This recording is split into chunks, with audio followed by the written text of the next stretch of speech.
দর্শক ভূমিকা দীর্ঘায়িত করব না, শুরুতেই অনুরোধ করব আলোচনা ভালো লাগলে চ্যানেলটি সাবস্ক্রাইব করে আমাদের সাথে যুক্ত থাকুন। আলোচনাটা নেব যে রাশেদ হায়দার ভাই, রফিক ভাই যে কথাটা তুললেন, আমাদের মাহফুজ আনাম তিনি বললেন মত প্রকাশ তো দূরের কথা, বেঁচে থাকা মুশকিল হয়ে গেছে। আবার স্বরাষ্ট্র উপদেষ্টা প্রথম আলো ডেইলি স্টার পত্রিকার সম্পাদক সহ 20 জনকে গানম্যান দেয়া হয়েছে, এটা জাতিকে জানিয়েছেন। আপনি এই বিষয় দুটাকে কিভাবে দেখেন? 20 জনকে গানম্যান দেওয়া হয়েছে, আমরা এই নিউজটা খুব বড় করে পড়তেছি। প্রত্যেককে গানম্যান দেওয়া হয়েছে।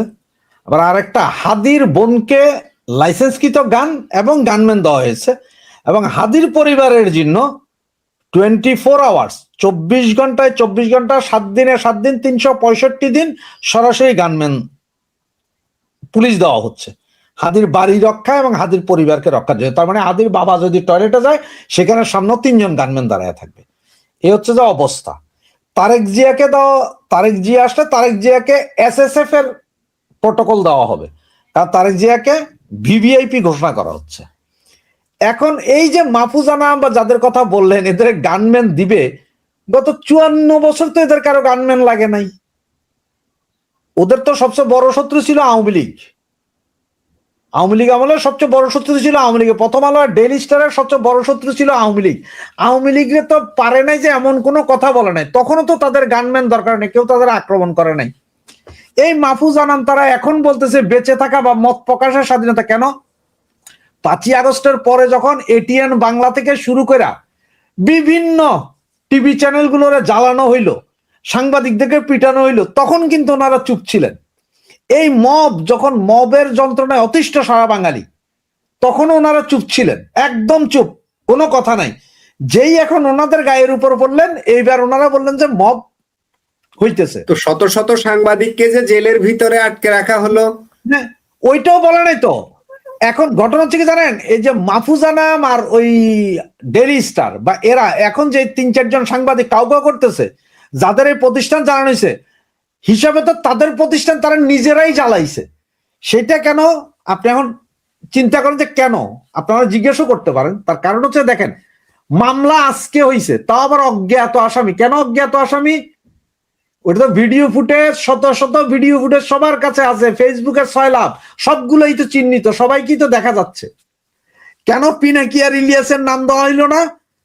ইলিয়াস তো নিজেও বলছে যে ইট খুলে নিয়ে যাও, আসামি অজ্ঞাত, হুকুমের আসামি তো দেওয়া যায়। যেমন এখন এই যে 250-300 পোলাপাইন মরছে, শেখ হাসিনার বিরুদ্ধে মামলা হয়েছে না, হুকুমের আসামি। সেরকম পিনাকি ইলিয়াসের বিরুদ্ধে মামলাটা হইল না কেন? কেন বাকি পোলাপাইন যাদের দেখা গেল এদের বিরুদ্ধে মামলা হয় না কেন? অজ্ঞাত। এনা অজ্ঞাত কোথায়? জ্বালানোর হুকুম কারা দিছে? সব তো ভিডিও ফুটেজ আছে, এরপরও দেয় নাই। এই মাহফুজ আনাম আর এগুলো যেগুলো আছে, এগুলো হচ্ছে আসলেই এই বাংলাদেশে আজকের এই পরিস্থিতিতে আনার জন্য এই 3-4টা সাংবাদিকই জড়িত, এগুলোই জড়িত। রাশেদ হায়দার ভাই, আপনি কি মনে করেন বিচারহীনতা আছে দেশে, সে কারণেই এই ধরনের বিশৃঙ্খল পরিস্থিতি তৈরি হচ্ছে, আইন শৃঙ্খলার অবনতি হচ্ছে? বিচারহীনতা আছে বলতে আপনি কি বলেন? বিচারই তো নাই বাংলাদেশে। কি আসলে বিচার আছে? আসলে কি আছে এখন কোনো বিচার? তা যদি হইতো তাইলে এই মত তো চলতে পারতো না। ম্যাজিস্ট্রেসি পাওয়ার নিয়ে আজকে সেনাবাহিনী আছে প্রায় 18-19 মাস, পুলিশ আছে, বিডিআর আছে, আনসার আছে, সবই তো আছে, এরপরও চলে কেমনে? কারণ সরকার নিজেই দেয়। সরকার বলে যে এরা এখানে এই ঘটনা ঘটাবে, আপনারা চুপ থাকেন, পরে আমরা যাব। আপনি একটা জিনিস দেখেন না, যে সেনাবাহিনী যাইয়া পোলাপাইনের কাছে বলে হাত জোর করে যে বাবারা আমারে 20টা মিনিট সময় দাও, আমি কয়েকজন মহিলা দিতেছে ওদের নামাই আনি। সেনাবাহিনী এই কথা কইতে হয়? সেনাবাহিনী তো লাঠির ঘুরানির লাগে সব ওখান থেকে ভাইগে যাওয়ার কথা, সেটা করলো না কেন সেনাবাহিনী? এই যে গত শনিবার দিন সংসদ ভবনে আক্রমণ করতে পারলো না কেন পোলাপাইন? ঢুকছিল তো লাখ লাখ পোলাপাইন, সেনাবাহিনীর 100টা সোলজারের সামনে পড়ে সব উঠা দৌড়ে গেল। আসলে কি বিচারহীনতা আর বিচার কার্যক্রম যাই বলেন পুরোটাই সরকার নিজেই করাইতেছে এগুলা। ডাক্তার ইউনূস যে মাহফুজ আনাম তারাই বলছিল না একসময়, ইউনূস সাহেব আপনি পদত্যাগ করতে বললেন না, আপনি 100 বছর ক্ষমতায় থাকেন। ওরাই তো বলছিল এগুলা। কোথায় গেল তাদের সেই কথা যে ডাক্তার ইউনূসকে 80% লোকে চায় দেশের আইন শৃঙ্খলা পরিস্থিতি এখন 90% সঠিক আছে। এসব জরিপ তো প্রথম আলো করছিল না, তাদের জরিপ কই গেল এখন? ওনারা যে জরিপ করছিল সেই জরিপগুলো এখন কই গেল? এখন বলে না কেন ওনারা যে দেশের 100% লোকে চাইছিল যে প্রথম আলো আর ডেইলি স্টার ভেঙে জ্বালায় দিতে? এটা এখন বলে না কেন ওনারা? এখন তো বলা উচিত। এখন কেন আবার মুখ ফুটে বলে যে আওয়ামী লীগের আমলও এইরকম অবস্থা ছিল না? কেন? আপনারাই তো বলছেন আওয়ামী লীগ আমলে বাক স্বাধীনতা রুদ্ধ করছে। আওয়ামী লীগের মানে কয়টা পত্রিকা অফিস জ্বালানো হয়েছে, কতজন সাংবাদিক জেলে গেছে বিনা বিচারে? গেছে কেউ? দেখাইতে পারবেন না। এতগুলা 5ই আগস্ট পরে এতগুলা টিভি ভবন পত্রিকা অফিস দখল বেদখল হইলো, তখনই মাহফুজ আনাম তারা চুপ ছিলেন কেন? কারণ ওনারা আওয়ামী লীগ আমলেও তো দুই একজনের বিষয় আছে, যেমন মাহমুদুর রহমান, উনাকে জেলে নেওয়া হয়েছে, রেজিনা ইসলাম, ওনাকে জেলে নেওয়া হয়েছে। কয়জন? কয়জন?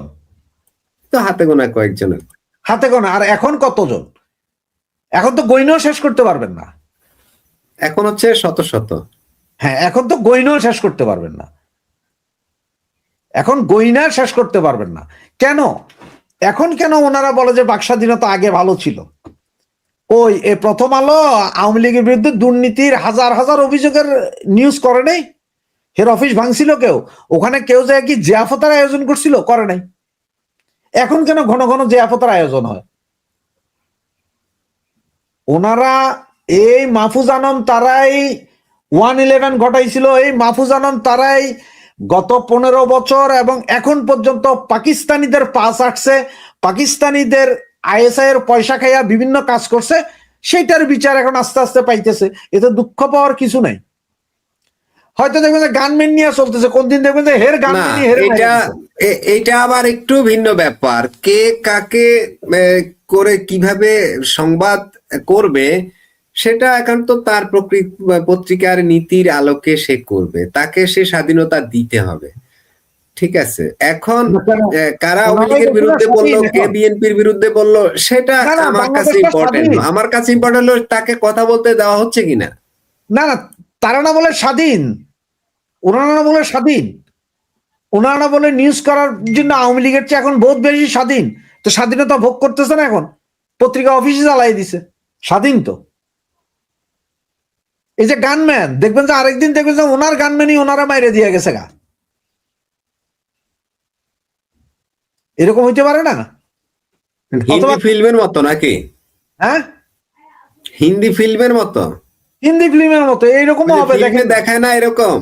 হ্যাঁ, কারণ ভারত বিদ্বেষী একটা রব উঠাইতে হবে ইলেকশনের আগ পর্যন্ত। ইলেকশন মানে ভারত বিদ্বেষী রব উঠাইয়া বাঙালির ভোট নিতে হবে। শুধু তার আগে মাহফুজ আনাম ফানাম সহ আরো কতটা যে পইরা যাবো গা। আর এটা ফালাইবো পাকিস্তানি আইএস।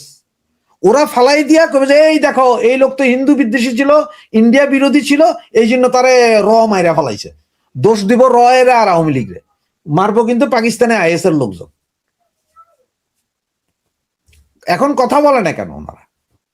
অনেক প্রমাণ তো প্রথম আলোর কাছে আছে, কোথায় কোথায় ট্রেনিং হচ্ছে বাংলাদেশের।